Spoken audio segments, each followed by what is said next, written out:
Okay, so there's some other stuff I want to react to. Which is this one for sure. 7 things I wish I knew about Monster Hunter. I don't think that would be like spoiler. Also, I'm not doing this game like completely blind. I kind of like games like this. I kind of like the idea of, well, I mean, I did the same thing with FF, right? It's like the story's blind and like the fights and mechanics and stuff are blind. But like going in with some idea, I feel makes for better stream content than me running in circles being like, chat, what's this? Chat, what's that? Chat, what's this? Hey, chat, what does that do? Hey, chat, what's this? And then like everyone sat there like trying to type, like contradicting each other in their like essays. And I got to wait for people to type out like paragraphs, but then they've got to be like, how do I word this so that he'll get it? Plus you might read other things. Plus you might miss it entirely. Like all this kind of stuff, right? So I feel like it makes for better stream content going with like a vague idea and a vague plan. So that's my plan with this. But the story and the fights and the actual mechanics of it will still stay blind to me, right? So Monster Hunter, we can't even give you a this is how you beat X monster. You just have to suck less. Yeah, true. There's like the tactic is basically dodge the shit and hit the guy, you know? Suck less means Russ is screwed. Dude, you really don't realize how much a goddamn giga gamer I am. But yeah, we got 7 tips I wish I knew before I started Monster Hunter World.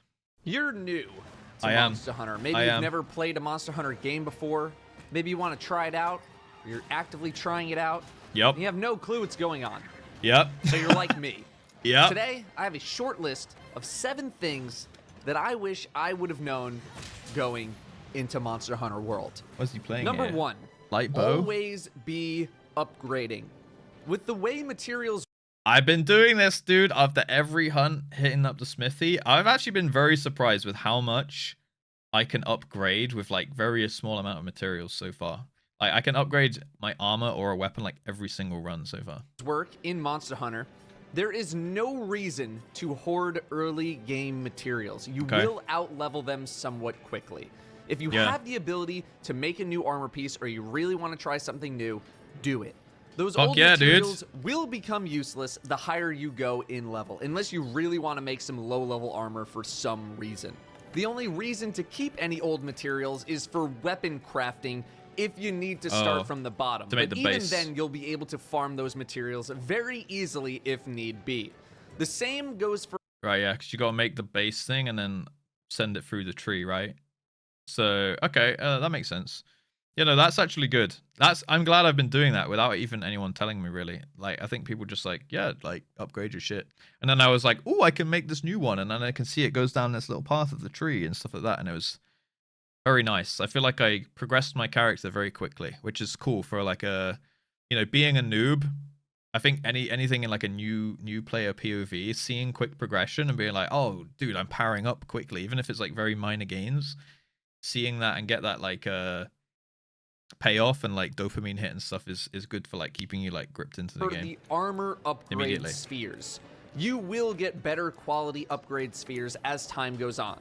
Use the ones that you get. Okay, someone told me to hold those. Usually becomes a problem when you hit the first wall of the game, which is a certain monster that will kick your ass if you're not ready for it, the Anjanath. My biggest suggestion for the Anjanath...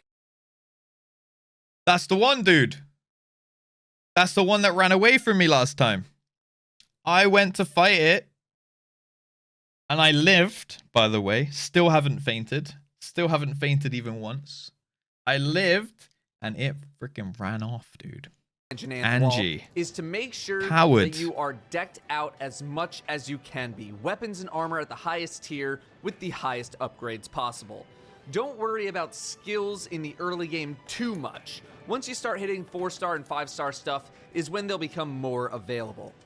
Number 2 relates to the armor situation. Accept weakness. There are not many sets at... Sorry to pause again. He just said about skills.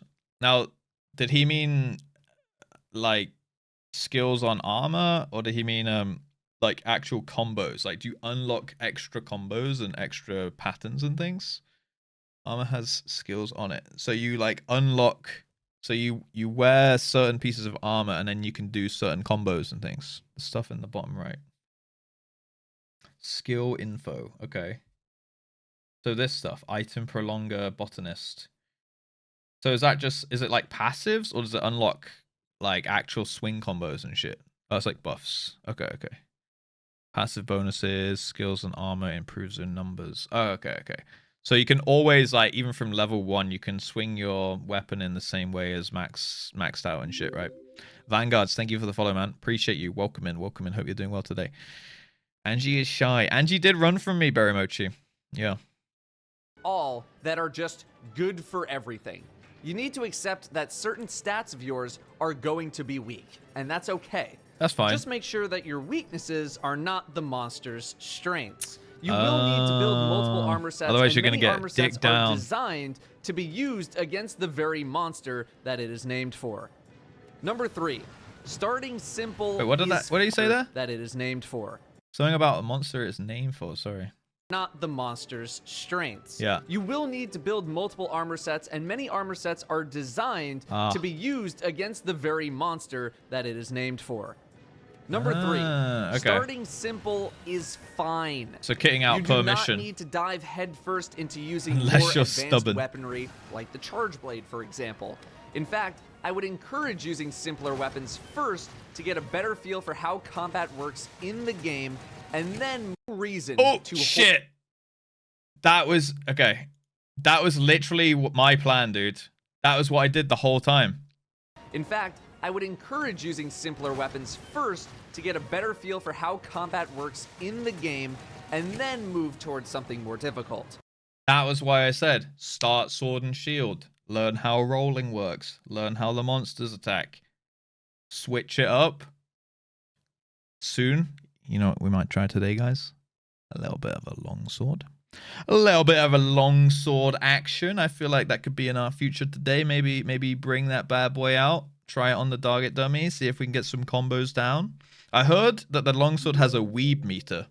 That's how it was described to me. My weeb meter will grow, and it will glow. And it'll glow yellow and red. And then I'll go, yeah, Samba fucking based. Easy to learn. Okay, I'm going to try a bit more charge blade. I want to go back to the sword and shield as well. And I want to try some longsword. So busy day today. Sorry for the reverse skip. My finger actually slipped on that one. All right, let's carry on. Learning the flow of combat is a much more valuable piece of information when first starting out.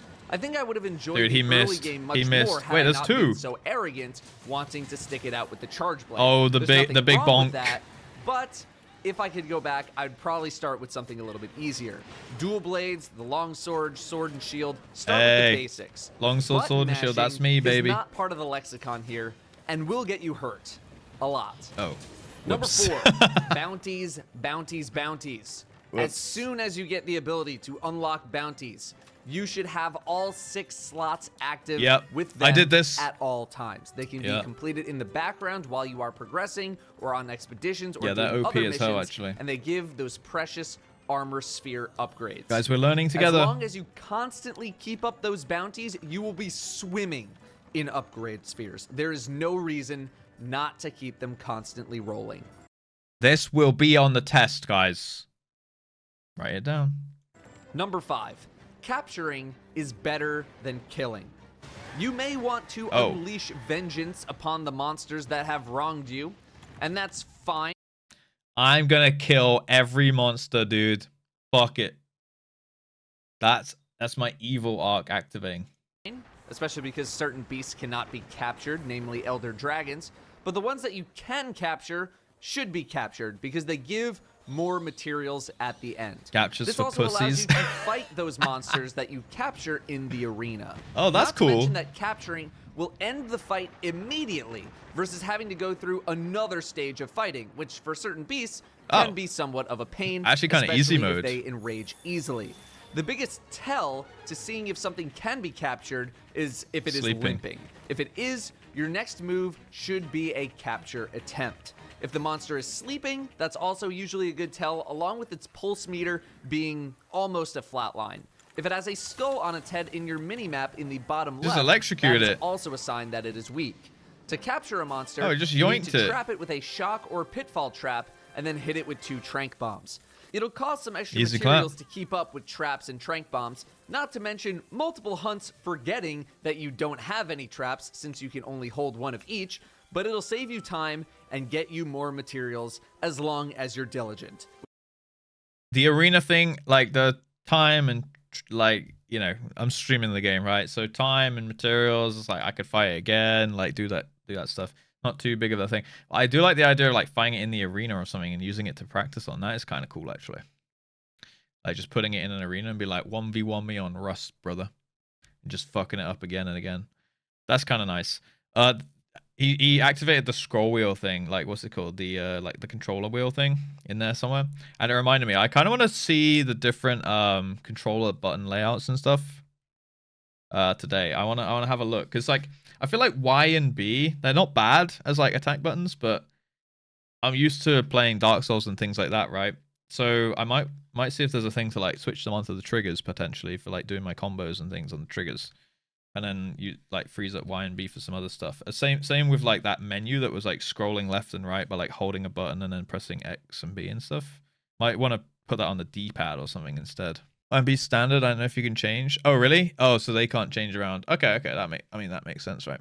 I have the item stuff bound to left and right on the D-pad. It's yeah. Okay, I'll do that. Because that makes way more sense to me than like holding a button and then scrolling with X and B. I'd just rather use the D-pad, because I can't remember pressing the D-pad for anything else in my whole the other day, right? The whole time playing the other day. In Rise, they made it so some drops will have higher chance when you capture and others when you kill.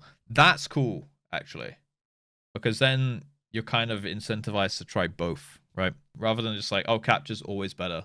Because then I'm like, when he said that, I was like, oh, okay, well, so I'm like not supposed to kill stuff, because I feel like it's Monster Hunter. Like hunting, yeah, you can capture, but I want to like kill some big old monsters that are like fucking me up, you know, like take my vengeance, like he said. I feel like that would be fun. Which brings us to tip number 6. Tip number 6. Be diligent about your consumables. Despite the fact that you can restock at a campsite, yes, you should always make sure your pack is full of consumables before. I need more potions. I used up all my potions. Habit of checking your stash whenever possible to make sure that you have potions, mega potions, buffs, traps, whatever else is going to help you. I need to craft some then, I think. Keep your inventory clear of flora, mushrooms. We're fucked. Inventory clear. It's over, dude. It's already over, man. Shit. We might as well fucking uninstall, dude. That is not my forte. That is 100%. My specialty is having the most unreadable, unnavigatable inventory in every game. It's just over. It's over, dude. Sorry, the Monster Hunter arc was fun, guys, but I think it might be time to retire the games. Etc. You're good. I can't tell you how many times I went into a hunt with a full inventory and had to do the run back to the campsite shtick to unload my stuff. You're able to. People told me not to worry about inventory from space. Your stash by just hitting a couple of buttons. So get in the habit of doing that. Stay organized. Finally, number 7, dung pods. Bring dung pods to everything. Dung pods allow you to literally throw poop at other monsters, making them, or at least encouraging them, to leave the area. Nothing will ruin a hunt faster than another monster dropping in, causing you to have to wait or run away. Whip out that dung pod, throw some poop at it, and hopefully that monster's going to leave. This becomes especially handy later in the game. So you just poop all over it, and then it's like, all right, you know what? Fuck you then, I'm out. When dealing with the B-52. If you don't know what the B-52 is, he's out. Dude, he dug. There's no way that thing just dug underground. That was insane. Pick up dung whenever possible, because it will come in handy, along with other slingers like flash pods. You should always try to bring flash pods whenever fighting flying enemies. A list of more minor things include: number 1, scout flies do not work in combat, so don't frantically look around for them while you're in combat. Number 2, talk to everyone who has an exclamation point on their head to get their quest. Number 3, use fast travel to camps to traverse long distances easily. Number 4, the ecological research guy is right here by all of these books, and you do need to talk to him eventually. Number 5, don't forget to eat before each hunt to get buffs. Done that one. Number 6, always save your game. The game does not autosave certain things. That I didn't do. I think I saved when I pressed quit last time, but I never manually saved it, I don't think. I'm probably fine. I hope so. Jesus. Spoilers? I haven't felt like anything was really a spoiler. Or maybe like the pooping gun. I don't know. I think that's a fine thing to know, I guess. Always be Saves when saving. quitting. Okay. Those I are should some be things fine. that I wish I knew when I first started playing. Or Poop rather, guns. things I would have liked to have known had I not been playing with friends. Thank you all very much for watching. You lost everything. You next time. We weren't that far in. You know, we didn't make that much progress. Right now. Boob. It looks nice. Like... Oops. Boob, guys. The triple O boob. Nice. Time for 2-hour character creation again. Hey, some people enjoyed that. Some people like the character creation. All right, guys. Give Dato's video. I'm going to give it a like. I'm going to give it a share. I'm going to give it a copy. I'm going to post it in the chat for you guys. I'll post it in the YouTube chat as well. Holy moly. Yeah, definitely talked a little bit about maybe stuff that I might not have wanted to know, like the capture thing and maybe the poop gun. But other than that, I think it's fine. It's like handle your inventory, which I'm a bit worried about now. Bounties I was already doing. Starting simple I was already doing, you know, with the weapon combos. Yeah, I'm glad it further backed up about like just play what you want, play with what armor set you want and stuff. And upgrading I was already doing. So I don't think too many of it was like new to me. The poop gun though, interesting dynamic in the game for sure.